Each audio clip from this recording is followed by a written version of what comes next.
ओम अज्ञानतिमिरन्धस्य ज्ञानाञ्जनशलाकया चक्षुरुन्मिलितं येन तस्मै श्रीगुरवे नमः।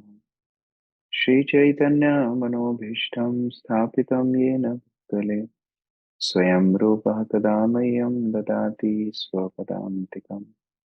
वन्देऽहं श्रीगुरोः श्रीयुतापदकमलं श्रीगुरून् वैष्णवांश्च श्रीरूपं साग्रजातं सहगण रघुनाथान्वितं तं सजीवं साद्वैतं सावधूतं परिजनसहितं कृष्णचैतन्यदेवं श्रीराधाकृष्णपादान् सहगण ललिता श्रीविशाखान्वितांश्च नमो विष्णुपादाय कृष्णपृष्ठाय भूतले श्रीमते भक्तिवेदान्त स्वामिनिति नामिने।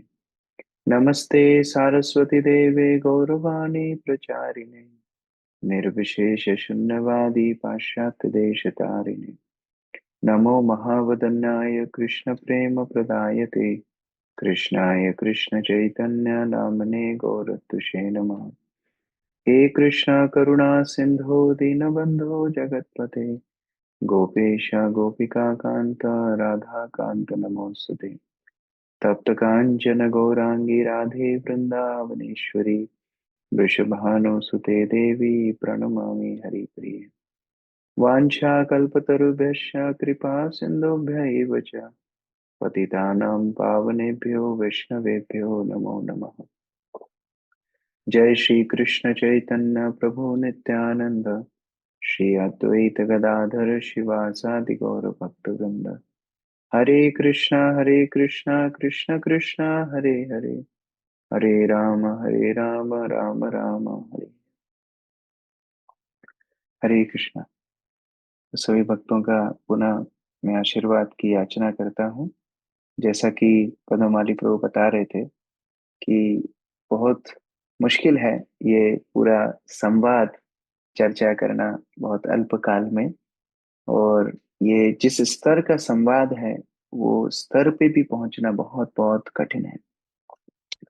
फिर भी जैसे हम लोग कल भी चर्चा कर रहे थे, अयोग्य होते हुए भी हम लोग इन विषयों को स्पर्श मात्र भी कर लें तो हमारी भक्ति जीवन के लिए बहुत बहुत ये अनुकूल प्रेरणा दे सकते हैं। जैसे जब श्री चैतन्य महाप्रभु श्री रूप गोस्वामी को प्रवचन करते हैं, उन्हें शिक्षा देते हैं, तो श्री चैतन्य महाप्रभु बताते हैं कि रूप, मैं तुमको केवल ये भक्ति तत्व का एक बिंदु मात्र दे रहा हूँ, केवल तुमको चखा रहा हूँ कि भक्ति क्या है। और वो शिक्षाओं के बिंदु को लेकर के श्रील रूप गोस्वामी क्या लिखते हैं, भक्ति रसामृत सिंधु।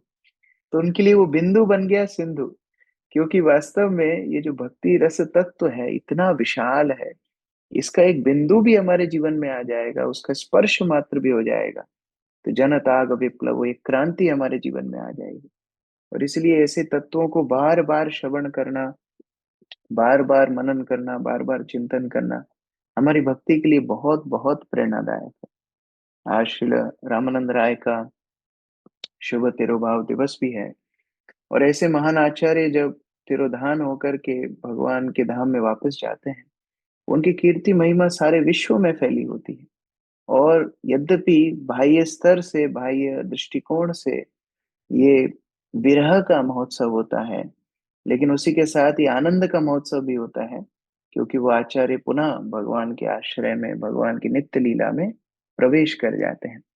तो आज उनके चरण कमलों में हम लोग निवेदन करते हुए, प्रार्थना करते हुए पुनः उस संवाद में प्रवेश करते हैं। जब कल हमने शुरुआत की थी, किस तरह श्री चैतन्य महाप्रभु गोदावरी के तट पर रामानंद राय के साथ भेंट करते हैं। बहुत सुंदर प्रेम का आदान प्रदान होता है, दोनों आलिंगन करते हैं, अष्ट सात्विक विकार उनके शरीर में प्रस्तुत हो जाते हैं।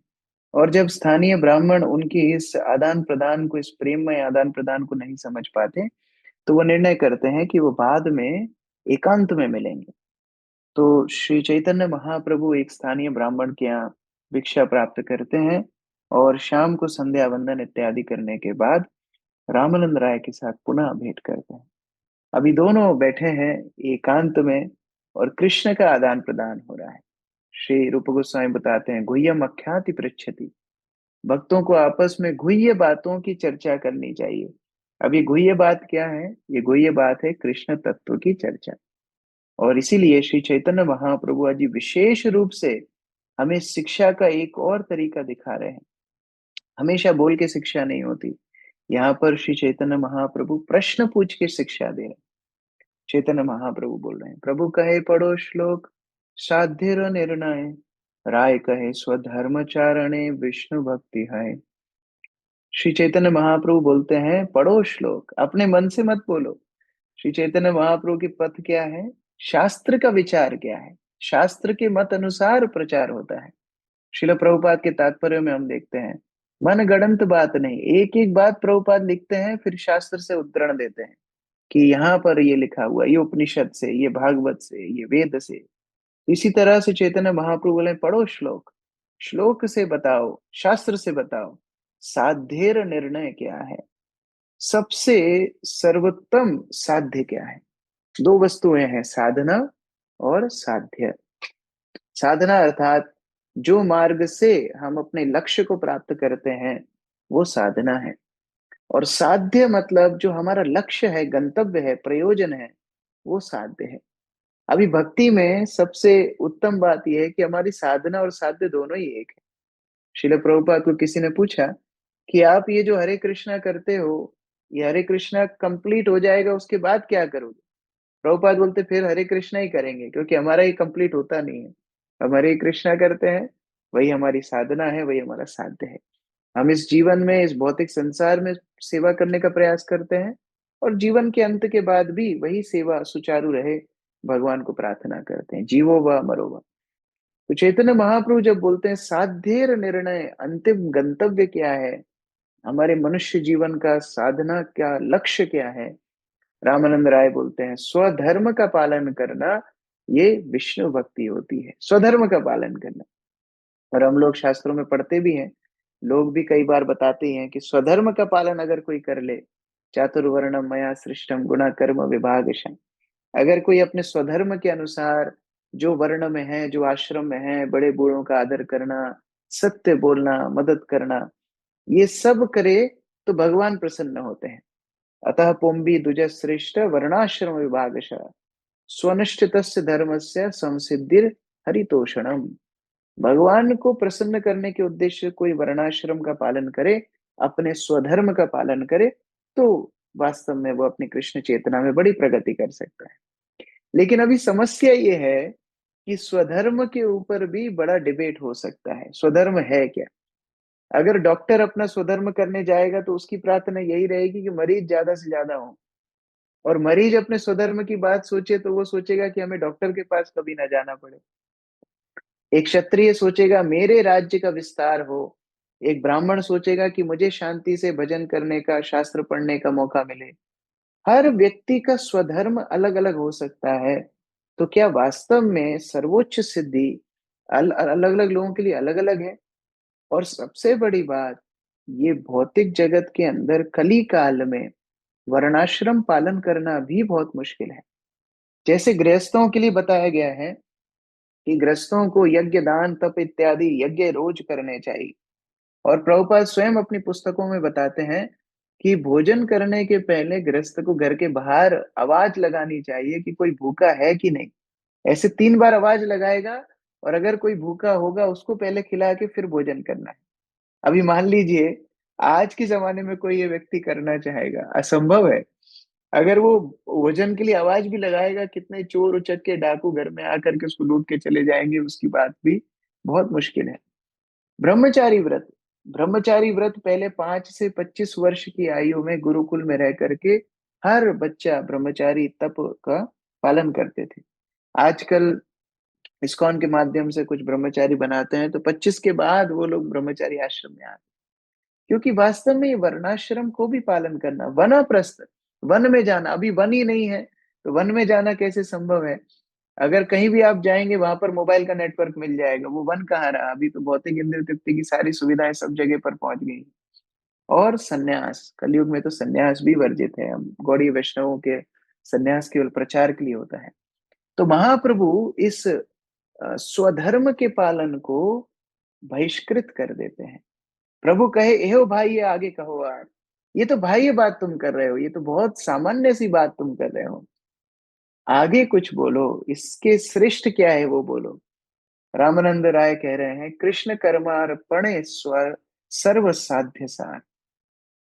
अभी कोई ये भी पूछ सकता है कि रामानंद राय डायरेक्ट क्यों नहीं बता दिए कि सबसे ऊंचा क्या है। क्योंकि वास्तव में महाप्रभु रामानंद राय के माध्यम से एक क्रम बताना चाह रहे हैं कि वास्तव में आध्यात्मिक उन्नति के क्रम क्या होते हैं। बाहर से लोगों को देखने के लिए लगता है कि अरे सभी तो एक ही है, ये काली पूजा हो चाहे कृष्ण पूजा हो, यज्ञ हो चाहे नाम जप हो, गाय का दान करना हो चाहे बहुत बड़ा अनुष्ठान भंडारा करना हो, सब एक ही तो है। लेकिन वास्तव में शास्त्रों में अलग अलग स्तर के आध्यात्मिक तत्व बताए गए हैं। रामानंद राय कह रहे हैं, कृष्ण के ऊपर अगर कोई अपने सारे कर्मों को अर्पित कर दे, वो सारे सारे साध्यों का सार है। वास्तव में ब्राह्मण होने का लक्ष्य क्या है? ब्रह्म जानाति इति ब्राह्मण। और हर वर्ण हर आश्रम का लक्ष्य है भगवान की सेवा करना। श्रील भक्ति सिद्धांत सरस्वती ठाकुर बोलते थे कि अगर कोई अपने आप को केवल शरीर से ब्राह्मण माने, और अगर उस व्यक्ति की मृत्यु हो जाए और परिवार के लोग उस शरीर को दाह संस्कार करें, तो उनको ब्रह्म हत्या लगनी चाहिए, क्योंकि अगर शरीर ब्राह्मण था तो आपने शरीर को जलाया क्यों? ऐसा भक्ति सिद्धांत सरस्वती ठाकुर बोलते थे। और अगर शरीर ब्राह्मण नहीं था, आत्मा ब्राह्मण थी, तो फिर आत्मा तो सभी के हृदय में है, सभी सभी आत्मा है, जीवात्मा है, तो फिर वो विचार जन्म से कैसे हुआ? वास्तविक ब्राह्मण बनने का अर्थ है अपने कर्मों से भगवान की सेवा करना।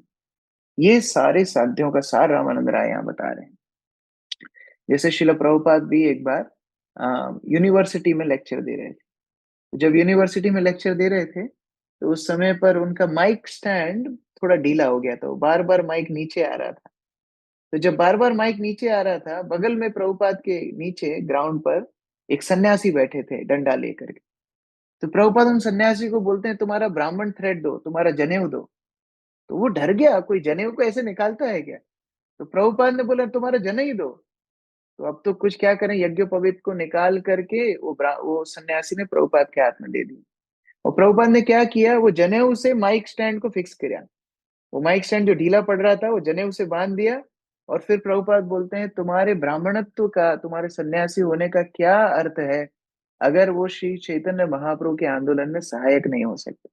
इसलिए यहाँ पर रामानंद राय बोल रहे हैं, कृष्ण को अपने सारे कर्म अर्पण अर्पण करना ये सर्वोच्च साध्य है। जत करोषि जदस्नासि, जत दुहोसि ददासि, जत जत तपस्यसि कौन्तेय तत् कुरुष्व मदर्पणम। भगवान गीता में बोलते हैं, जो कुछ आप करते हो, जो कुछ आप खाते हो, जो कुछ पूजा पद्धति आप करते हो, जो कुछ दान आप करते हो, जो कुछ तपस्या आप करते हो, सब कुछ मुझे अर्पण करते हुए करो। तो इस तरह से यहाँ पर चैतन्य महाप्रभु रामानंद राय से सुनने के बाद इसको भी बहिष्कृत कर देते हैं। प्रभु कहे, हो भाई आगे कहो और, राय कहे स्वधर्म त्यागे ही साध्य सार। ठीक है, अपने कर्मों को भगवान के ऊपर अर्पण करना अच्छा है, लेकिन चैतन्य महाप्रभु बोलते नहीं, ये भी बाह्य है, इसके आगे कुछ बोलो, इससे भी श्रेष्ठ कुछ है तो बोलो। अभी रामानंद राय बोलते हैं, स्वधर्म को त्यागना ये साधना का सार है, ये साध्य सार है। हम लोग कई बार इस्कॉन में भी ये बहुत बार सुनते हैं, साइको फिजिकल नेचर। प्रभु जी, मेरा फिजिकल साइको फिजिकल नेचर ऐसा है कि मैं इस तरह से ही सेवा करूंगा। लेकिन यहाँ पर श्री चैतन्य महाप्रभु बोले नहीं, एहो भाई ये भाई है। स्वधर्म को त्याग कर महाप्रभु की सेवा करना, स्वधर्म को त्याग कर कृष्ण की सेवा करना, इससे भी श्रेष्ठ है। गीता में भगवान बताते हैं, स्वधर्म सर्वधर्मान परित्यज्य मामेकम शरणं व्रज, अहम त्वाम सर्व पापेभ्यो मोक्षयिष्यामि मा शुचः। सब कुछ छोड़ करके भगवान की सेवा में संलग्न होना। जैसे कुछ दिनों पहले हमने श्री माधवेंद्र का भी तिरुभाव दिवस की कथा सुनी। और श्री माधवेंद्र का स्वभाव क्या था? श्री माधवेंद्र पुरी का स्वधर्म क्या था? वो अयाचक वृत्ति रखे थे। वो ऐसे सन्यासी थे जो किसी से भिक्षा करके नहीं मांगते थे। अगर कुछ नहीं मिलेगा वो उपवास करेंगे, वो भूखे रहेंगे, और अगर कोई कुछ भेंट दे देगा उसको स्वीकार कर लेंगे। ऐसे अयाचक वृत्ति वाले माधवेंद्र पुरी थे। वो किसी को साथ में नहीं रखते थे कि प्रजल्प होगा, ग्राम्य कथा होगी, भगवान का चिंतन नहीं होगा। और ऐसे विरक्त मौनी सन्यासी माधवेंद्रपुरी को गोपाल दर्शन देकर के बोलते हैं, माधवपुरी मेरा ताप नहीं जा रहा है, मेरे लिए चंदन लेकर के आओ। और वो स्वधर्म को त्याग देते हैं। वो बोलते हैं मेरे मेरे नियम अयाचक वृत्ति के इतने महत्वपूर्ण नहीं है कि भगवान की प्रसन्नता से ऊपर हो जाए। और इसलिए वो अपने स्वधर्म को त्याग करके गोपाल के लिए चंदन मांगने के लिए कितने मीलों मील वृंदावन से चल के जगन्नाथपुरी तक जाते हैं। हम लोग देखते हैं गदाधर पंडित ने ये ये प्रतिज्ञा ली थी कि वो पुरी छोड़ करके कभी नहीं जाएंगे। उन्होंने क्षेत्र संन्यास लिया था। क्षेत्र संन्यास अर्थात वो क्षेत्र जिसमें वो सन्यासी रहते हैं उसकी सीमा को लांघ करके वो कभी बाहर नहीं जाते। और उन्होंने क्षेत्र संन्यास इसलिए लिया गदाधर पंडित ने, क्योंकि वो सोच रहे थे चैतन्य महाप्रभु जगन्नाथपुरी में रहेंगे तो मैं जगन्नाथपुरी छोड़ के कभी नहीं जाऊंगा। अभी महाप्रभु जगन्नाथपुरी से जाने लगे प्रवास के लिए, तो यहाँ गदाधर पंडित भी पीछे पीछे जाने लगे। तो महाप्रभु बोलते हैं गदाधर तुम मेरे पीछे नहीं आ सकते, तुमने तो क्षेत्र संन्यास लिया है। तो गदाधर पंडित बोलते हैं रसातल में जाए मेरा क्षेत्र संन्यास। मेरे क्षेत्र संन्यास का क्या उपयोग है अगर आपकी सानिध्य ना मिले, आपकी सेवा ना मिले। तो इसीलिए भक्त को ये याद रखना चाहिए, हम अपनी इच्छाओं को भगवान के ऊपर नहीं थोपते। हम ये प्रयास करते हैं हमारा स्वधर्म, हमारा जितना भी कर्म बंधन से जो भी हमें स्वभाव मिला है, उस स्वभाव से भी ऊपर उठ करके हम भगवान की सेवा करें। बहुत ही अच्छी संदेश है। फिर भी महाप्रभु इसको बोलते हैं, प्रभु कहे ओ भाई ये आगे का हुआ, राय कहे ज्ञान मिश्र भक्ति साध्य सार। फिर चैतन्य महाप्रभु बोलते हैं हाँ अच्छी बात आपने बोली कि अपने स्वधर्म को भी छोड़ना चाहिए, लेकिन फिर भी ये भाई यही लगता है, इसके आगे कुछ बोलो। तो रामानंद राय बोलते हैं महाप्रभु ज्ञान मिश्र भक्ति सारे साध्यों का सार है। ज्ञान मिश्र भक्ति अर्थात कर्मों को छोड़ना अच्छा है, लेकिन कर्मों को किसके लिए छोड़ रहे हैं वो ज्ञान भी होना आवश्यक है। जब तक वो ज्ञान नहीं होगा तब तक we will be called as escapist. ये शिला प्रभुपाद कई बार बोला करते थे। जो निराकारवादी होते हैं कई बार भगवान के प्रति ज्ञान रखते हैं और संसार को छोड़ देते हैं, लेकिन जब तक वो ज्ञान भक्ति के साथ मिल करके भगवान का साक्षात्कार ना कराए तब तक वो ज्ञान श्रेष्ठ नहीं है। यहाँ पर रामानंद राय बोलते हैं ज्ञान मिश्र भक्ति, अगर भक्ति के साथ थोड़ा ज्ञान हो कि भगवान कौन है, जीव कौन है, उनका संबंध क्या है, तो फिर कर्म छोड़ने में और आसानी होगी। इसलिए ज्ञान मिश्र भक्ति इससे भी श्रेष्ठ है। उद्धृत करते हैं भगवत गीता से, ब्रह्मभूत प्रसन्नात्मा न सोचती न कांक्षति समाज सर्वेषु भूतेषु मदभक्तिम लभते पराम। वास्तव में जो निराकारवादी है, मायावादी है, वो किसी प्रकार के संबंध नहीं चाहते, वो सभी माया मोह से मुक्त होना चाहते हैं। लेकिन जो योगी जन हैं, जो ब्रह्मभूत हैं, जो भगवान को समझ चुके हैं, वो वास्तव में कोई भी वस्तु से ना घृणा करते हैं ना आसक्ति करते हैं। वो केवल और केवल भगवान के दास बनना चाहते हैं। तो इस तरह अगर ज्ञान हो, वो ज्ञान के सहारे से भक्ति करेगा और भगवान को प्राप्त कर जाएगा, ऐसा रामानंद राय बोलते हैं। चैतन्य महाप्रभु बोलते हैं, प्रभु कहे एहो भाई ये आगे का हुआ, राय कहे ज्ञान शून्य भक्ति साध्य सार। चैतन्य महाप्रभु बोलते हैं ये भी भाई ये बात आप कर रहे हैं। अगर ज्ञान होना आवश्यक होता तो भक्ति से श्रेष्ठ ज्ञान को माना जाता। आप ज्ञान के ऊपर भक्ति को मिश्रित कर रहे हो, नहीं ये भी भाई है। तब रामानंद राय बोलते हैं हाँ महाप्रभु ज्ञान शून्य भक्ति साध्य सार, जिस भक्ति से ज्ञान भी शून्य हो जाए, अन्य अभिलाषिता शून्यम ज्ञान कर्मादि अनावृतम। कर्म तो पहले छोड़ा ही, अभी ज्ञान भी शून्य हो जाए, वो साधन वो साध्य सार है, वो श्रेष्ठतम लक्ष्य है। तब चैतन्य महाप्रभु स्वीकार करते हैं। अभी तक तो महाप्रभु बहिष्कृत कर रहे थे, एहो भाई एहो भाई। यहाँ तक जहाँ ज्ञान और कर्म से मुक्त हो गई और वो भक्ति की चर्चा रामानंद राय बोले, यहाँ से महाप्रभु का वचन थोड़ा बदला है। प्रभु कहे एहो हाय आगे कहो आर, राय कहे प्रेम भक्ति सर्व साध्य सार। यहाँ चैतन्य महाप्रभु बोलते हैं हाँ यहाँ ये बात तुमने ठीक बोली कि ज्ञान और कर्म से मुक्त भक्ति को होना चाहिए, ये साध्य सार है। अभी इसके आगे बताओ और प्रगाढ़ रूप से बताओ। तब रामानंद राय बोलते हैं महाप्रभु वही भक्ति में जब प्रेम जुड़ जाए तो वो सर्व साध्य सार है। प्रेम मतलब अभी पहले तक हुआ है अनभिलाषिता शून्यम ज्ञान कर्मादि अनावृतम। इस श्लोक से हुआ है अनुकूलेनु कृष्णानुशीलनम। अभी कृष्ण के अनुकूल होना चाहिए, स्वयं के अनुकूल नहीं। कृष्ण आपकी क्या इच्छा है वो मेरी इच्छा है। हम लोग दामोदर लीला में पढ़ते हैं कैसे माता यशोदा कृष्ण को अपनी गोदी से उतार करके उनके दूध को संभालने के लिए चली गई। भगवान नाराज हो गए, लेकिन माता यशोदा सोच रही थी अभी इसको फिर भूख लगेगी, ये फिर दूध मांगेगा तो मैं दूध कहाँ से लाऊंगी।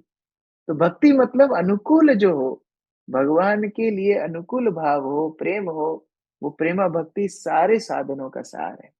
महाप्रभु बड़े प्रसन्न हुए। महाप्रभु बोलते हैं प्रभु कहे एव हाय आगे का हो आर, राय कहे दास प्रेम सर्व साध्य सार। बोलते हैं हाँ महाप्रभु बोलते हैं हाँ बहुत अच्छा बोला तुमने, प्रेम भक्ति होना चाहिए, प्रेम युक्त अगर भक्ति होगी तो ये बहुत सुंदर बात है। अभी इसके आगे कहो, इसमें भी और प्रगाढ़ बात बोलो। रामानंद राय बोलते हैं इस प्रेमा भक्ति में भगवान का दास होना ये सारे साध्यों का सार है। ये दास शब्द बहुत महत्वपूर्ण है। हम लोग जब सदगुरु के पास शरणागत होते हैं, आध्यात्मिक गुरु हमको दीक्षा देते हैं, तो हमको नाम मिलता है और वो नाम को लेके बड़ा उत्साह होता है। लोग सोचते हैं मुझे क्या नाम मिलेगा, क्या नाम मिलेगा। एक बार प्रभुपाद से एक माता जी ने प्रश्न पूछा कि प्रभुपाद आपने हमको नाम दिया गुणमयी देवी दासी, तो ऐसे क्या गुण आपने हम में देखे जो आपने हमको नाम दिया गुणमयी।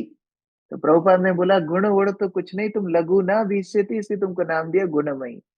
वास्तविक नाम में जो महत्वपूर्ण भाग है वो है दास और दासी। आगे तो अलग अलग हो सकता है, कृष्णदास, गौरांग दास, गौरदास, जो भी, लेकिन जो महत्वपूर्ण अंग है नाम का वो है दास और दासी। चैतन्य महाप्रभु की शिक्षाओं में आता है अल्प करी ना मानी हो दास है नो नाम, स्वल्प भाग्य दास नहीं करे भगवान। ये जो दास शब्द है इसको छोटा नहीं मानना, ये इतनी बड़ी डिग्री है। ये दास होना, स्वल्प भाग्य नहीं दास करे भगवान। जो अल्प भाग्यशाली है उनको भगवान का दास बनने का मौका नहीं मिलता। ये बहुत बड़ा सौभाग्य है कि भगवान हमसे सेवा ले रहे हैं। जिनको लक्ष्मी सहस्त्र शतब्रह्म सेव्य मानम, प्रेम से जिनको लक्ष्मियां, करोड़ों करोड़ लक्ष्मियां गोपी रूप में गोलोक वृंदावन में सेवा करती हों, ऐसे भगवान को दासत्व प्राप्त करना, उनको दास रूप में सेवा करना कितना बड़ा सौभाग्य जीव के लिए है। चैतन्य महाप्रभु बोलते हैं प्रभु कहे एव हाय किछु आगे यार, राय कहे साख्य प्रेम सर्व साध्य सार। अभी महाप्रभु ने और थोड़ा संशोधन अपने प्रश्न में किया। महाप्रभु क्या बोल रहे हैं, एव हाय हाँ अच्छी बात है दास बनना, लेकिन किछु आगे यार, और भी कुछ आगे है, वो आगे थोड़ा बताओ। रामानंद राय बोलते हैं साख्य प्रेम सर्व साध्य सार। देखिए जब कोई दास बनता है तो स्वामी श्रेष्ठ होता है, दास छोटा होता है। और थोड़ा भय भी होता है कि कहीं त्रुटि ना हो जाए, अपराध ना हो जाए, हम स्वामी को रुष्ट ना कर दें। लेकिन जब मित्रता है, साख्य है, तो अभी स्वामी और सेवक एक स्तर पे आ गए। अभी भय विलुप्त हो जाता है। ये प्रेम में भय की बात नहीं है। कभी कभी तो कृष्ण के साथ सखागण लड़ते हैं, उनके साथ पर स्पर्धा करते हैं, और वो स्पर्धा में, वो गेम्स में जब कृष्ण हार जाते हैं तो बलवत उनके सखागण उनके कंधे पर पैर रख करके ऊपर चढ़ जाते हैं और कृष्ण को घोड़ा बना करके आगे चलाते हैं कि अब तुम चलो, हम तुम्हारी पीठ पर बैठेंगे। तो वास्तव में कृष्ण इक्वल बन जाते हैं सखा गणों के साथ, जैसे मानो एकदम सह एक सामान्य भाव पर आ गए, सामान्य स्तर पर आ गए। तो यहाँ पर भक्त और भगवान एक स्तर पे आकर के प्रेम का आदान प्रदान करते हैं। अभी भय की कोई बात नहीं। महाप्रभु ये सुनकर के इतना प्रसन्न हुए, प्रभु कहे एहो उत्तम आगे का हुआ है। अभी महाप्रभु ने और बोला ये तो उत्तम बात तुमने कर दी, बहुत सुंदर, ये प्रेम का आदान प्रदान, अभी कोई भय नहीं है, ऐश्वर्य भाव नहीं है। कई बार विश्वनाथ चक्रवर्ती ठाकुर उदाहरण देते हैं, कई बार आप समुद्र तट पे जाएंगे, बड़ी बड़ी चट्टानें समुद्र तट पर होती हैं, लेकिन प्रेम की लहरी जो समुद्र की लहरें हैं वो इतना वेग से आती हैं, बड़ी बड़ी चट्टानों को भी ढक देती हैं। तो भगवान का ऐश्वर्य है बड़ी इस चट्टान के समान, लेकिन भक्त का प्रेम इतना होता है, वो इतनी बड़ी लहर है प्रेम का, उस चट्टान को भी ढक देती है। महाप्रभु सुन के इतना प्रसन्न हुए, हे उत्तम आगे कहो और, राय कहे वात्सल्य प्रेम सर्व साध्य सार। रामानंद राय बोलते महाप्रभु, इससे भी श्रेष्ठ है वात्सल्य प्रेम। दास भाव में दास छोटा, स्वामी बड़े, साख्य भाव में दोनों बराबर, और वात्सल्य में अब तो भक्त ऊपर हो गया, भगवान छोटे हो गए। माता यशोदा ये सोचती हैं कि अगर मैं कृष्ण को भोग नहीं दूंगी, भोजन नहीं दूंगी, तो ये मर जाएगा, इसका ध्यान कौन रखेगा। जब भगवान कृष्ण मथुरा जा रहे थे, तो अक्रूर को माता यशोदा यही बोलती है, ये तो मेरे बिना एक रात भी सोया नहीं, मेरे बिना एक भी दिन खाया नहीं, मेरे बिना एक भी दिन रहा नहीं, इसको जल्दी जल्दी वापस ले आना, इसको मेरे बिना रहने की आदत नहीं है। ये वात्सल्य प्रेम है। और भगवान भी ये वात्सल्य प्रेम को इतना सराहना करते हैं कि भगवान स्वयं को ये भाव है कि मैं बिना माता यशोदा के कैसे रहूंगा। गोपाल चंपू में जीव गोस्वामी उद्धृत करते हैं कि सब तो रो रहे हैं कृष्ण के लिए, लेकिन कृष्ण भी अंदर से रो रहे हैं कि मैं बिना माता यशोदा के, बिना नंद महाराज के कैसे रहूं। आप लोग जानते हैं कृष्ण का वृंदावन में उपनयन नहीं हुआ। तो उपनयन जब हुआ, जब कृष्ण मथुरा से उज्जैन जाने वाले थे पढ़ाई करने के लिए, तो उनका उपनयन संस्कार हुआ। तो जब उपनयन संस्कार हुआ, तो गर्ग मुनि ने उपनयन किया, जनेऊ धारण कराया कृष्ण को। और कृष्ण को गर्ग मुनि ने बोला, जाओ अब पहली भिक्षा अपनी माता से मांग करके लेकर के। और जैसे ही कृष्ण ने गर्ग मुनि से सुना माता से मांग के लेके आओ, तो देवकी सामने खड़ी हैं, लेकिन कृष्ण को स्मरण आ गया माता यशोदा का। और इतना फूट फूट करके रोने लगे। सब लोग सोचने लगे, अरे ये कृष्ण रो क्यों रहा है। तो कृष्ण बोलते, नहीं नहीं, वो तो यज्ञ का धुआं मेरी आंखों में चला गया, इसलिए मुझे रोना आ रहा है। लेकिन वास्तव में कृष्ण किसके लिए रो रहे हैं? माता यशोदा के लिए रो रहे हैं। ये वात्सल्य प्रेम इतना श्रेष्ठ है, भगवान को भी आकर्षित करता है। जब नरसिंह अवतार में भगवान नरसिंह देव ने हिरण्यकशिपु का वध कर दिया और प्रहलाद को अपनी गोदी में बिठाया, प्रहलाद का स्पर्श करके नरसिंह देव को इतना वात्सल्य आ गया कि नरसिंह देव आंसू बहाने लगे। नरसिंह देव के आंसुओं से प्रहलाद का अभिषेक कर दिया। और नरसिंह देव को ये भावना आ गई, अरे ये वात्सल्य भाव इतना इतना मधुकर होता है क्या। तो अगला अवतार जब मैं लूंगा, माता पिता के माध्यम से लूंगा। उसके पहले भगवान ने मत्स्य अवतार लिया, कूर्म अवतार लिया, उसके पहले भगवान ने नरसिंह अवतार लिया, माता पिता नहीं थे। लेकिन अगले अवतार से, वामन अवतार से शुरू करके अभी माता पिता का आश्रय लिया। क्यों? वात्सल्य प्रेम को भगवान चखना चाहते। तो जब ये बात महाप्रभु ने सुनी, महाप्रभु बोलते हैं, प्रभु कहे ये उत्तम, आगे कहो आर, राय कहे कांता प्रेम सर्व साध्य सार। महाप्रभु बोलते हैं ये तो बहुत उत्तम बात है वात्सल्य प्रेम, लेकिन इसके आगे भी कुछ है, वो मुझे वर्णन करो। रामानंद राय बोलते हैं, हाँ, कांता प्रेम, जो गोपिकाएं भगवान को माधुर्य प्रेम में आदान प्रदान करती हैं, सर्व साध्य सार, वो सारे साध्यों का सार है। क्योंकि माधुर्य प्रेम में जब कोई प्रेमी और प्रेमिका अपने प्रेम का आदान प्रदान करते हैं, तो वो सारे रोल निभा सकते हैं। कभी प्रेमिका प्रेमी के लिए दासी बन जाती हैं उनकी सेवा करने के लिए, कभी उनकी सखा बन जाती हैं और अपने आंतरिक बातों को आदान प्रदान करती हैं, और कभी ध्यान रखने की बारी हो, उनकी सुरक्षा करने की बारी हो, तो वात्सल्य रूप भी आ जाता है। मान लीजिए कभी प्रेमी बीमार हो जाए, तो प्रेमिका मानो माता के जैसे ही उनका ध्यान रखती है, वात्सल्य भी उसमें है। तो सारे रसों का सारातिसार माधुर्य प्रेम में होता है। इसलिए राय कहते हैं, रामानंद राय कहते हैं, ये कांता प्रेम सारे साध्यों का सार है। कृष्ण वास्तव में ये सारे अलग अलग रसों का आदान प्रदान करते हैं, और जो जिस रस में है, उस रस में भगवान उसके साथ आदान प्रदान करते हैं। हमें कभी विचार नहीं करना चाहिए कि ये रस बड़ा है या वो रस बड़ा है। आध्यात्मिक जगत की घास भी पूर्ण रूप से संतुष्ट है कि वो कृष्ण की सेवा कर रही है। कभी आध्यात्मिक जगत की घास ये नहीं सोचती कि मैं गोपिका बन जाऊं। माता यशोदा कभी ये नहीं सोचती कि मैं सखा बन जाऊं। हर भक्त अपने रस में सर्वोत्तम है, लेकिन फिर भी अगर एक तटस्थ स्थिति से एकदम अगर विचार किया जाए, तो ये रसों में भगवान को आनंद कौन सा रस श्रेष्ठतम देता है, उस विचार से श्रेष्ठतम रस माधुर्य रस है। अभी चैतन्य महाप्रभु बोलते हैं, प्रभु कहे ए साध्य वधि सुनिश्चय, कृपा करी कहो यदि आगे किछु है। चैतन्य महाप्रभु बोलते हैं, आपने एकदम साध्य वस्तु की अवधि रेखा तक पहुंच गए हो, लेकिन इसके आगे भी अगर कुछ है कृपा करके मुझे बताइए। कितनी विनम्रता से महाप्रभु ने, कृपा करके मुझे बताइए अगर इसके आगे भी कुछ है। अभी रामानंद राय महाप्रभु के चरणों में गिर गए। रामानंद राय कहे यहाँ आगे पूछे है नो जने, ये तो दिनों नहीं जानी आज, अच्छा ये भुवने। रामानंद राय कहते हैं आज तक इसके आगे कुछ पूछने का किसी का साहस नहीं है, उसके आगे पूछने का किसी का बुद्धि ही नहीं है, क्योंकि इसके आगे श्री राधिका, श्रीमती राधा रानी का प्रेम कृष्ण के लिए वर्णित होता है, और जो शास्त्रों में भी बहुत गुह्यतम से गुह्यतम है। चैतन्य महाप्रभु बोलते हैं अगर आप बोलोगे मेरे हृदय को बहुत आनंद मिलेगा। आपके मुख से जो प्रवाह, अमृतमय प्रवाह नदी के जैसे बह रहा है, वो सुन के मुझे बड़ा प्रेम मिल रहा है, बड़ा आनंद मिल रहा है। तो बोलते जाओ। इसके आगे अभी कांता प्रेम से भी ऊपर राधिका श्रीमती राधिका के प्रेम का वर्णन करो। चैतन्य महाप्रभु बोलते हैं इसी के लिए तो मैं तुम्हारे पास आया था। आपको क्या लगता है मैं आपके पास क्यों आया? क्योंकि मैं ये राधा तत्व आपसे सुनना चाहता था, और ये राधा तत्व जब मैं समझ लूंगा मेरा जीवन सार्थक हो जाएगा। तो चैतन्य महाप्रभु इस तरह से बहुत सुंदर प्रीति लक्षण दिखा रहे हैं, अपने ही भक्त से ये तत्व को पूछ रहे हैं। ये बात सुन करके रामानंद राय इतना विनम्र महसूस करने लगे। राय कहे यह आमी किछु नहीं जानी, तुम्हें जे कहाओ से कही आमी वाणी।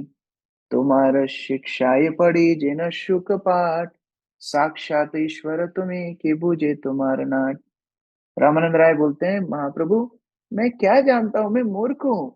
आप जो जो बुलवा रहे हो वो मैं बोलता जा रहा हूँ। तोता थोड़ी कुछ जानता है, मालिक तोते को सिखा देता है हरि बोल बोलो, हरे कृष्णा बोलो, वो तोता भी हरि बोल हरे कृष्णा बोलने लगता है। तो मेरा यही स्वभाव है, मैं तो आपकी शक्ति से बोल रहा हूँ, आप साक्षात ईश्वर हो।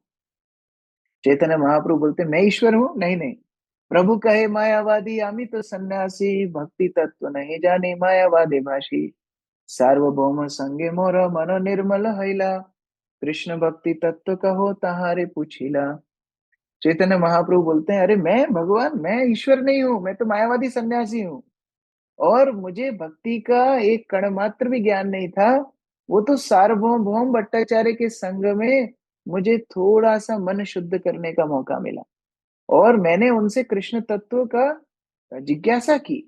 तब उन्होंने बोला कि कृष्ण तत्व सुनना है तो रामानंद के पास जाओ, और उसी लोभ में मैं आपके पास आया। तो तुम ये मत सोचना कि मैं सन्यासी हूँ, आप तो मुझे गुरु रूप से आदेश दो, मैं आपका शिष्य हूँ। महाप्रभु रामानंद राय को बोल रहे हैं। तो रामानंद सोच सकते हैं अरे मैं शूद्र हूँ और ये सन्यासी मुझे गुरु बोल रहे हैं। महाप्रभु तब बोलते हैं कि बा विप्र के बा न्यासी शूद्र के नो नाय, जय कृष्ण तत्ववेत्ता से ही गुरु है। कौन विप्र है, कौन सन्यासी है, कौन शूद्र है, कौन गृहस्थ है, कौन ब्रह्मचारी है, ये सब विचार निकृष्ट है। जय कृष्ण तत्ववेत्ता से ही गुरु है।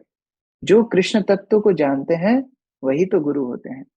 रामानंद राय बोलते हैं मैं तो कठपुतली हूँ, और कठपुतली नचाने वाले आप हैं। जैसे आप नचाएंगे मैं नाचता जाऊंगा, मेरा और क्या ज्ञान है। बहुत सुंदर रूप से श्री श्री राधा कृष्ण के तत्व का विचार श्री रामानंद राय और चैतन्य महाप्रभु करते हैं। हम उस भाग को थोड़ा सा स्किप करते हुए आगे जा रहे हैं। अभी रैपिड फायर सेशन होता है, आप लोगों ने पॉडकास्ट में देखा होगा, रैपिड फायर सेशन होता है, वन लाइनर क्वेश्चन पूछा जाता है और फिर आंसर दिया जाता है एक लाइन में। तो महाप्रभु एक रैपिड फायर सेशन करते हैं रामानंद राय के साथ। प्रभु कहे कौन विद्या विद्या मध्य सार, राय कहे कृष्ण भक्ति बिना विद्या नहीं यार। चैतन्य महाप्रभु बोलते हैं सारी विद्याओं में श्रेष्ठतम विद्या कौन सी है रामानंद? रामानंद राय बोलते हैं कृष्ण भक्ति के बिना और कोई विद्या श्रेष्ठतम नहीं है, बाकी सब अविद्या है। विद्या का से विद्यार फल जानी हो निश्चय, कृष्ण तत्व जिनो चित्त वित्ति है। सिर्फ सारी विद्याओं का श्रेष्ठतम लक्ष्य है, अगर किसी जीव का चित्त कृष्ण के चरणों में लग जाए तो वो विद्या की सफलता है। और अगर कोई विद्या भगवान से दूर हमें ले जा रही है तो वह विद्या है।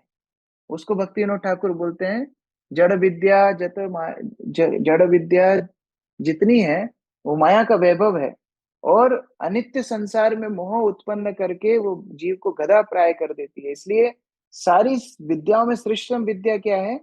भगवान की भक्ति करना।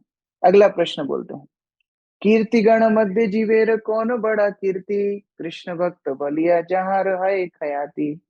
चैतन्य महाप्रभु बोलते हैं सब तो फेमस होना चाहते हैं, सब बहुत कीर्ति बटोरना चाहते हैं, तो सारी कीर्ति गण, सारे महान लोगों में सबसे बड़ी कीर्ति किसकी है? रामानंद राय बोलते हैं अगर कोई कृष्ण भक्त बन गया, ये टाइटल सबसे बड़ी ख्याति है कि ये भगवान का दास है। जब कोई भगवान का दास बनता है, भक्त बनता है, देवता भी आकर के ऐसे भक्त की स्तुति वंदन करते हैं। इसलिए सबसे बड़ी ख्याति कीर्ति है भगवान का भक्त बनना। अगला प्रश्न पूछते हैं, संपत्तिर मध्य जीवेर कौन संपत्ति गणी, राधा कृष्ण प्रेम जार से ही बड़ो धनी। यहाँ पर चैतन्य महाप्रभु बोलते हैं बहुत संपत्ति है, लेकिन श्रेष्ठतम संपत्ति कौन सी है? रामानंद राय बोलते हैं जिसके हृदय में राधा कृष्ण का प्रेम जागृत हो गया है वो सबसे बड़ा धनी है। भक्ति योग भक्ति योग भक्ति यही धन, भक्ति यही कृष्ण नाम स्मरण क्रंदन। सबसे बड़ा धन है भक्ति। और भक्ति क्या है? कृष्ण का नाम, कृष्ण का स्मरण और कृष्ण के लिए क्रंदन करना, ये भक्ति है। तो जिनके हृदय में राधा कृष्ण के लिए प्रेम जागृत हो गया हो वही सर्वश्रेष्ठ धनी है, रामानंद राय बोल रहे हैं। अगला प्रश्न, दुख मध्य कौन दुख है गुरुतर, कृष्ण भक्त विरह बिना दुख नहीं देखी पर। चैतन्य महाप्रभु बोलते हैं सबसे बड़ा दुख क्या है? हमें तो लगता है धन चला जाएगा या कोई बीमारी हो जाएगी या कुछ और, ये बड़ा दुख होगा। महाप्रभु को रामानंद राय बोलते हैं एक कृष्ण भक्त से विरह, ये दुनिया में सबसे बड़ा दुख है। हम लोग भजन में गाते हैं, जे अनिलो प्रेम धन करुणा प्रचुर। जो भगवान के आचार्य भक्त लोग प्रेम धन ला करके जीव को दे देते हैं, ऐसे आचार्य गणों का विरह से बड़ा विरह और कोई नहीं। आप लोग जानते हैं जब श्री रामानुजाचार्य यमुनाचार्य के दर्शन करने के लिए श्रीरंगम गए, तो उनके पहुंचने के पहले ही यमुनाचार्य ने भगवत धाम गमन कर लिया, गोलोक गमन कर लिया। तो रामानुचार्य बड़े दुखी हो गए और यमुनाचार्य की 3 उंगली इस तरह बंद थी, तो एक एक वचन रामानुचार्य बोलते हैं और ये 3 उंगलियां खुल जाती हैं, वो लंबी कहानी है। तो जब यमुनाचार्य की कृपा प्राप्त करके रामानुचार्य जाने लगे, तो भक्त लोग बोलते हैं रामानुचार्य आप आए, यमुनाचार्य का दर्शन तो नहीं कर पाए, उन्होंने अपना देह त्याग कर दिया, लेकिन अब आप श्रीरंगम आ ही गए हैं तो थोड़ा रंगनाथ का दर्शन तो करके जाइए। तो रामानुचार्य बोलते हैं मैं उस भगवान के दर्शन नहीं करता जिनने मुझे अपने गुरु से दूर कर दिया। क्या भाव है! मैं उन भगवान का दर्शन भी नहीं करना चाहता जो भगवान ने मुझे अपने गुरु से दूर कर दिया, गुरु का दर्शन नहीं करने दिया, वो भगवान का दर्शन मैं नहीं करता। बाद में भी एक सुंदर कथा आती रामानुचार्य के जीवन से। जब रामानुचार्य प्रचार के लिए एक बार जा रहे थे, तो सारे भक्त लोग भगवान रंगनाथ को प्रार्थना करते हैं कि हे भगवान, आप हमारे गुरु महाराज को हमारे साथ रखिए, आप उनको जाने क्यों दे रहे हैं? तो रंगनाथ बोलते हैं भक्तों को, अरे ठीक है आपके गुरु महाराज प्रचार के लिए जा रहे हैं, उनको जाने दो, मैं तो इधर बैठा हूं ना, मेरी सेवा करो, मैं तुम्हारा पालन पोषण करूंगा। तो भक्त लोग बोलते हैं आप, आपके होने से हमारा कुछ नहीं फायदा, क्योंकि आप गुणातीत हो, आप गुणों से ऊपर हो। हमारे सुख दुख को, भक्ति में आने वाली चुनौतियों को आप नहीं समझते, लेकिन हमारे गुरु महाराज सारी बात समझते हैं। वो जानते हैं हमारा परिश्रम क्या है, वो जानते हैं हम कैसे अनर्थों से जूझ रहे हैं, वो हमारी एक एक बात जानते हैं। और इसलिए आपका संग से ज्यादा महत्वपूर्ण है हमारे गुरु महाराज का संग। और इसलिए शिष्य के लिए, भक्त के लिए सबसे बड़ा विरह होता है जब गुरु का सानिध्य, कृष्ण भक्तों का सानिध्य उसको नहीं मिलता। ये सबसे बड़ा विरह है। और इसलिए प्रभुपाद जी अपने भागवत की शुरुआत में लिखते हैं, शिला भक्ति सिद्धांत सरस्वती ठाकुर को अपनी भागवत समर्पण करके एक बहुत सुंदर वाक्य प्रभुपाद लिखते हैं कि he lives forever in his instructions and follower lives with him. गुरुदेव हमेशा अपनी वाणी में प्रस्तुत रहते हैं, और अगर शिष्य उसी वाणी में गुरु का दर्शन करे तो गुरु से कभी भी वो बिछुड़ेगा नहीं, कभी भी गुरु का सानिध्य शिष्य के जीवन से छूटेगा नहीं। तो इस तरह बहुत सुंदर ये वाक्य रामानंद राय बोलते हैं कि सबसे बड़ा विरह, सबसे बड़ा दुख है वैष्णवों से विरह। मुक्त मध्य कौन जीव मुक्त करिमानी, कृष्ण प्रेम जार से मुक्त शिरोमणि। चैतन्य महाप्रभु बोलते हैं सब तो मुक्ति चाहते हैं, सबसे बड़ा मुक्ति प्राप्त करने वाला मुक्त व्यक्ति कौन है? रामानंद राय बोलते हैं जिन्होंने कृष्ण के चरणों में प्रेम प्राप्त कर लिया है वो सबसे बड़ा मुक्त व्यक्ति है, उसके सामने मुक्ति हाथ जोड़ करके खड़ी रहती है। गान मध्ये कौन गान जीवेर निज धर्म, राधा कृष्ण प्रेम के लिए जय गीतेर मर्म। लोगों को म्यूजिक बड़ा पसंद होता है, गाने बड़े अच्छे लगते हैं। महाप्रभु बोलते हैं सारे गानों में सबसे अच्छा गाना कौन सा है? तो रामानंद राय बोलते हैं जिस भजन में श्री श्री राधा कृष्ण के प्रेम वार्ता का वर्णन हो वो सर्वश्रेष्ठ गान है। श्रेयो मध्य कौन श्रेय जीवेर है सार, कृष्ण भक्त संग बिना श्रेय नहीं यार। महाप्रभु बोलते हैं सबसे श्रेय वस्तु क्या है, श्रेष्ठतम वस्तु क्या है? और रामानंद राय बोलते हैं भक्तों का संग अगर किसी को मिल जाए, भक्तों का सानिध्य किसी को मिल जाए तो सबसे श्रेयस्कर वस्तु उसको प्राप्त हो गई है। कहार स्मरण जीव करिबे अनुक्षण, कृष्ण नाम गुण लीला प्रधान स्मरण। महाप्रभु बोलते हैं सबसे ज्यादा स्मरण जीव को किस चीज का करना चाहिए, हर क्षण किस चीज का जीव को स्मरण करना चाहिए? रामानंद राय बोलते हैं भगवान के नाम गुण रूप लीला का चिंतन जीव को हमेशा करना चाहिए। सर्व त्याजी जीवेर कर्तव्य कहाँ वास, ब्रज भूमि वृंदावन जहाँ लीला रास। चैतन्य महाप्रभु बोलते हैं और रहने के लिए सबसे उत्तम वास स्थान क्या है? रामानंद राय बोलते हैं वृंदावन ब्रज भूमि सर्वश्रेष्ठ स्थान है। श्रील प्रभुपाद ने यहाँ एक स्पष्टीकरण किया है। प्रभुपाद बोलते हैं जहां जहां इस्कॉन का मंदिर है वही भगवत धाम का अंश है। तो इस्कॉन के भक्तों को जरूरी नहीं है कि आपको बरसाना में या गोवर्धन में जाके प्लॉट खरीदना पड़ेगा वृंदावन वास करने के लिए, नहीं, जहां भी इस्कॉन का मंदिर है प्रभुपाद का आश्रय है वो वृंदावन है, वहां पर सर्वश्रेष्ठ रहने का स्थान है। श्रवण मध्य जीवेर कौन श्रेष्ठ श्रवण, राधा कृष्ण प्रेम के लिए करण रसायन। महाप्रभु बोलते हैं सुनने में सर्वश्रेष्ठ वस्तु क्या है? रामानंद राय बोलते हैं राधा कृष्ण की लीला सर्वश्रेष्ठ सुनने युक्त है। और अंतिम प्रश्न, उपास्य मध्य कौन उपास्य प्रधान, श्रेष्ठ उपास्य जुगल राधा कृष्ण नाम। चैतन्य महाप्रभु बोलते हैं और सबसे बड़े उपास्य भगवान कौन है? अभी यहाँ पर रामानंद राय भगवान के विग्रह नहीं बोल रहे हैं, भगवान राधा कृष्ण को नहीं बोल रहे हैं, बोल रहे हैं सबसे श्रेष्ठ उपास्य है राधा कृष्ण नाम। और जुगल नाम की बात यहाँ पर हो रही है। वो युगल नाम क्या है?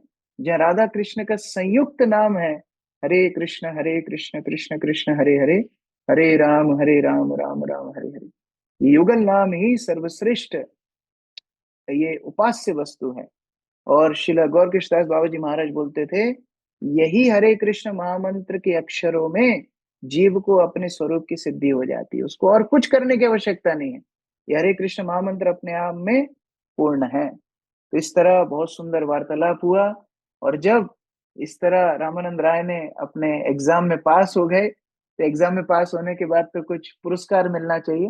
तो श्री चैतन्य महाप्रभु अपने राधा कृष्ण रूप का दर्शन रामानंद राय को कराते हैं, जो साक्षात ब्रज भूमि में माधुर्य शिरोमणि श्रीमती राधा रानी और कृष्ण के रूप में दर्शन रामानंद राय करते हैं, अचेतन होकर नीचे गिर जाते हैं। और अंतिम फलश्रुति, जो ये रामानंद राय और चैतन्य महाप्रभु के बीच का संवाद है बहुत निगूढ़ है। ये वास्तव में सारे रस तत्व की अंतिम लक्ष्य है। और जैसे अलग अलग धातु होते हैं उन सभी धातुओं में टच स्टोन जो चिंतामणि है वो ये वार्तालाप है। और इसीलिए अगर कोई ये चिंतामणि रूप का स्पर्श मात्र भी करेगा, जैसे चिंतामणि स्पर्श करके पारसमणि स्पर्श करके आ, लोहे को भी स्वर्ण बना देती है, ये संवाद किसी को भी स्पर्श करेगा शुद्ध भक्ति दे देगा। इस प्रकार बहुत सुंदर यहाँ पर शुल फलश्रुति दी है। मैं लास्ट दो तीन श्लोक पढ़ के समाप्त कर रहा हूँ। जे यहाँ एक बार पिए कर्ण द्वारे, तार कर्ण लोभे या छाड़ीते न पारे। जो एक बार ये चर्चाओं का श्रवण एक बार भी कर लेगा कान से, वो इतना इसका ग्रीडी हो जाएगा, इतना लोभी हो जाएगा, इस संबंध को और छोड़ नहीं पाएगा। अलौकिक लीलाई परम निगूढ़, विश्वास पाइय तर्क है बहुदूर। और ये अलौकिक पास टाइम है, ये अलौकिक लीला है, ये हमारी बुद्धि से समझने योग्य नहीं है, लेकिन अगर कोई श्रद्धा रखेगा तो उसको फायदा मिलेगा। कोई तर्क करता रहेगा तो ये सारे रस तत्व से दूर रहेगा। श्री चैतन्य नित्यानंद अद्वैत चरण, जहाँ सर्वस्व तार मिलए धन। और जो चैतन्य महाप्रभु नित्यानंद प्रभु और अद्वैत आचार्य को अपने प्राण स्वरूप मानते हैं, अपना सर्वस्व मानते हैं, उनके हृदय में ये ज्ञान प्रकाशित हो जाएगा। श्री रूप रघुनाथ पदे जारो आश, चैतन्य चरितामृत कहे कृष्णदास। तो बहुत विस्तृत ये लीला है, आप लोग चैतन्य चरितामृत में पढ़ सकते हैं। मैं तो त्रुटिपूर्ण ढंग से इसको बता रहा था, बहुत सारी मैंने गलतियां की हैं। तो जैसा मैंने पहले सत्र में ही बोला था, आप मुझे अपना पुत्रवत मान के क्षमा कर दीजिए। जितनी भी भूल चूक मुझसे हुई है, ये बहुत उच्चतम तत्व है। जैसा पद्ममाली प्रभु बोल रहे थे, गुरु महाराज ने इसके ऊपर 7 दिन सेमिनार दिया है, तो उसको सुन करके आप इसका रस तत्व का आस्वादन कर सकते हैं। हरे कृष्ण। श्रील प्रभुपाद की जय। ग्रंथराज श्री चैतन्य चरितामृत की जय। श्री रामानंद राय तिरुभाव महामहोत्सव की जय। निताई गौर प्रेमानंदे। हरे कृष्ण। हरे कृष्ण। श्रीमान कृष्ण किशोर प्रभु की जय। बहुत बहुत धन्यवाद प्रभु जी, इतने सुंदर भाव से। जैसे वो कई बार गेम्स में रैपिड फायर राउंड होता है जिसमें रुकने की कोई स्कोप नहीं होता है या कोई ऑप्शन नहीं होता है, आपने उसी प्रकार से पूरा संवाद एटलीस्ट टच तो कर ही लिया, और टच करके कई भक्तों के हृदय में, कई भक्तों की चेतना में उसका प्रकाश भी करवाया। तो आपका हम आभार व्यक्त करते हैं हमारी परंपरागत पद्धति से हरे कृष्ण महामंत्र का उच्चारण करके। हरे कृष्ण कृष्ण कृष्ण हरे हरे, हरे राम राम राम हरे हरे। और सभी भक्तों की ओर से आपके चरणों में प्रार्थना भी करते, भविष्य में भी हमें आपका संग सानिध्य और मार्गदर्शन प्रदान करते रहिए, ताकि हम भी हमारे आध्यात्मिक जीवन में अग्रसर होके प्रभुपाद और गुरु और गौरांग के इस मिशन में, इस आंदोलन में कुछ न कुछ सहयोग या योगदान या सेवाएं अर्पण कर पाए। थैंक यू अगेन प्रभु जी। श्री हरिनाम प्रभु की जय। हरे कृष्ण महामंत्र की जय। श्री रामानंद राय तिरुभाव तिथि महोत्सव की जय। श्री गौरांग महाप्रभु की जय। श्रील प्रभुपाद की जय। इस्कॉन वर्तमान आचार्य गुरु वृंद की जय। परम पूज्य श्री भक्ति चारू स्वामी गुरु महाराज की जय। परम पूज्य श्री लोकनाथ स्वामी गुरु महाराज की जय। वांछा कल्पतरुभ्यश्च कृपा सिंधुभ्य एव च पतितानां पावनेभ्यो वैष्णवेभ्यो नमो नमः। अनंत कोटि वैष्णव वृंद की जय।